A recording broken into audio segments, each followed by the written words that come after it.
Se ela não recebe, é porque não tem uma cultura propícia a isso ainda. Provavelmente com falta de pós-venda. E aí as pessoas realmente não entendem o que aquilo ali tá fazendo ali. Não se diz pode me dar um feedback. O feedback ele não é sobre nós, ele é sobre o cliente. É sobre como o cliente está se sentindo, sobre quais resultados o cliente já construiu, sobre quais desafios o cliente já superou. Isso é feedback.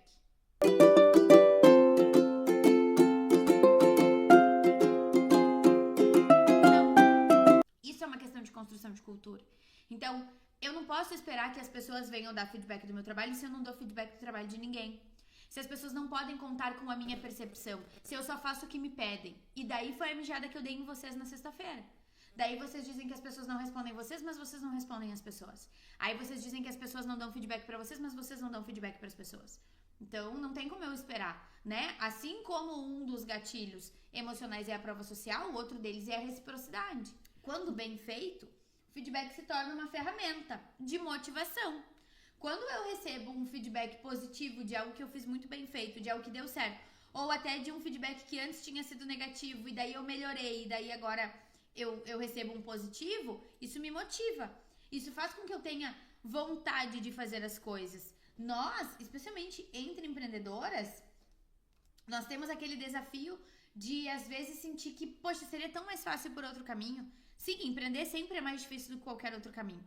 Por outro lado, as pessoas que são colaboradoras ou que são servidoras públicas, etc., e nós também temos esses contextos aqui na comunidade, podem se sentir de mãos atadas e aí pensar, poxa, Aline, mas o que eu vou fazer com esse feedback? Porque a minha atuação, ela tem limitadores bem evidentes, bem expressivos. Cara, os contratos, eles foram feitos para em algum momento serem insuficientes, porque os projetos vão crescendo, novos contextos vão se apresentando, novos fatos, e aí a gente vai tomando novas decisões. Por isso é importante revisão periódica de contratos, né?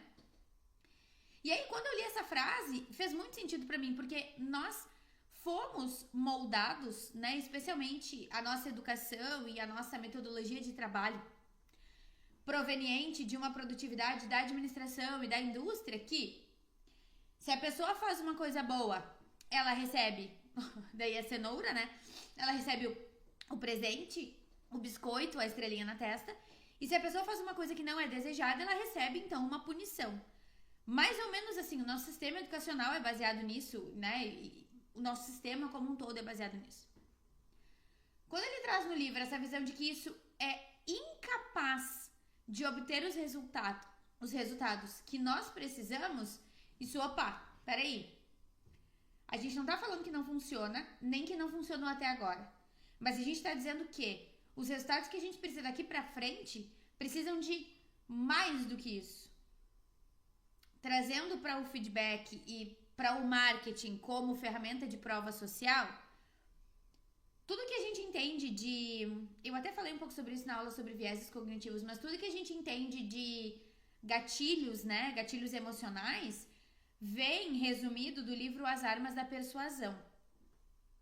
E aí, nesse livro, ele fala de todos os gatilhos emocionais e um deles é a prova social, né? Porque quando a gente consegue mostrar que outra pessoa teve a transformação que a gente espera, a gente não vai comprar do profissional porque ele disse. A gente vai comprar porque aquele cliente disse que teve a transformação que a gente quer. Então isso é a prova social e o feedback é uma ferramenta importante para isso. Mas aí quando a gente vê que isso também pode ser simplório, a gente começa a ver que é muito além do que a gente está conversando aqui. Ter uma cultura de feedback é muito mais sobre relacionamento, sobre vínculo e sobre resultados além do óbvio. Eu não comecei com todas essas categorias, eu comecei só com as trocas de programa. E aí depois eu vi que dava pra pegar essas outras categorias também. E daí, eu coletava feedback riquíssimo, mas eu não perguntava assim, ó, fulano trocou de programa, tu pode me contar sobre... Pode me mandar um feedback? Não. Oi, tudo bem? Vou pegar o exemplo da Karen aqui, né? Vamos dizer que a Laura e o Henrique trocaram de turma. Oi, Karen, tudo bem? A Laura e o Henrique trocaram de turma nesse ano. A Lauren foi pro intermediário e o Henrique foi pro pré-intermediário e algumas coisas mudam na sala de aula. Queria saber o que tu tá percebendo deles, tu percebe que eles estão progredindo, eles estão curtindo vir à aula, como é que tá o relacionamento deles com o professor, tu tem percebido alguma coisa diferente? Pronto. Aí a Karen vai me contar como é que ela tá percebendo eles. Se tiver algum problema, eu vou poder resolver antes de virar um cancelamento. Se tiver uma coisa boa, eu vou poder levar essa coisa boa pro meu professor na hora, como uma ingestão de ânimo, de motivação pra ele. Se tiver uma coisa ruim, eu vou conversar com ele na hora de conversar com ele sobre isso. Então, assim tu vai construindo uma cultura. Entende? É monitoramento de verdade. Quem tem clientes reais atuais, clientes fixos, clientes como eu tenho alunas e mentoradas, as advogadas que têm os clientes de processo que ficam tempão, psicólogas, as próprias biomédicas que fazem atendimentos periódicos, etc. Todo mundo que tem um modelo de negócio baseado no LTV precisa ter essas estratégias. Então, por que isso não é um problema? Porque as pessoas sabem que nós vendemos e que o feedback é uma ferramenta importante de divulgação de trabalho. Então, sim, me ajuda se fizer. Se a pessoa estiver feliz, ela não vai se incomodar de dar aquele feedback. Só que se for uma coisa descolada da cultura da qual ela faz parte, ela vai estranhar.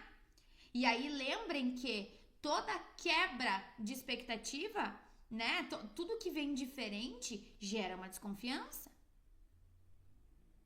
E nós não queremos desconfiança, muito pelo contrário.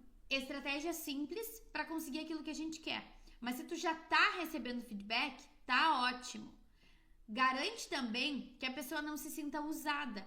Então, tu me ajuda, tu faz isso e eu te ajudo com essa outra coisa.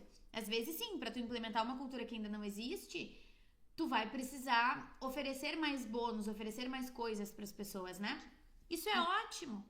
Gente, são microtarefas. Eu disse, feedback se constrói com microtarefas. Qualquer coisa diferente disso é mais trabalho do que precisa. É para ser simples. Porque comunicação de verdade são horas incontáveis de olho no olho, né? É como eu guardo os nossos relatos de feedback aqui. Tem áudio, tem vídeo, tem print, tem várias coisas. Ele nunca tá 100% atualizado, porque é humanamente impossível estar 100% atualizado, mas já tem bastante movimento. E aí esse link do feedback da Comunidade Fortuna, na verdade de todos os nossos produtos, ele fica no meu link da bio no Instagram. E ele fica em qualquer página de venda de qualquer produto que a gente for vender. Fica lá, né? Com ouça o que as nossas alunas estão dizendo. E além disso, como a gente coloca o título do nome do produto, então se eu preciso de um feedback de um produto tal, que nem agora que a gente vai abrir vagas para a comunidade dia 19, eu tô postando bastante feedback nos stories, eu abro ali, pesquiso Comunidade Fortuna e vejo o que tá alinhado com o que eu tô falando e compartilho.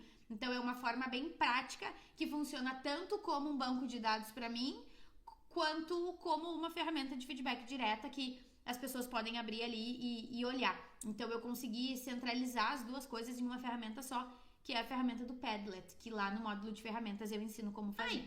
Eu vou ter a minha microtarefa semanal de parar e olhar para as coisas, de perguntar como as pessoas estão. Sim, vou, mas ao mesmo tempo o feedback vai acontecendo naturalmente, porque as pessoas não vão esperar que eu pergunte como elas estão para me dizer como elas estão, elas vão me pedir ajuda. E aí se elas estão me pedindo muita ajuda, quer dizer que por um lado eu tô sendo bem acessível, mas por outro lado elas não estão construindo autonomia, então eu tenho que olhar para isso. E aí é interpretar o que tá acontecendo. Por isso a gente precisa de movimento estratégico, para dar um passo para trás e olhar. Quem é que me chamou na semana passada? Como é que tá isso? Como é que tá aquilo? Essas análises, elas vão nortear as nossas práticas daqui para frente. Então, é sim um desafio construir uma cultura aberta a feedback. Sim, mas começa lá no início. Começa quando a gente faz um contrato e não fica como amador. Começa quando periodicamente a gente revisa os contratos para deixar claro que nós estamos cientes do que está acontecendo e nós vamos olhar isso daqui para frente. Fica claro quando nós não ficamos fazendo as coisas de qualquer jeito, porque daí depois a gente vai dizer que as pessoas não nos respeitam, mas as pessoas só fazem com a gente o que a gente deixa. E a gente deixa quando a gente não se respeita. Quando a gente continua comprando de uma pessoa que nos trata mal. Quando a gente continua aceitando que as pessoas façam coisas que não estão legais. Quando a gente começa a não dizer as coisas que nos incomodam. Aí a gente deixa que qualquer pessoa nos trate de qualquer forma. E não é isso que a gente quer. Então, sim.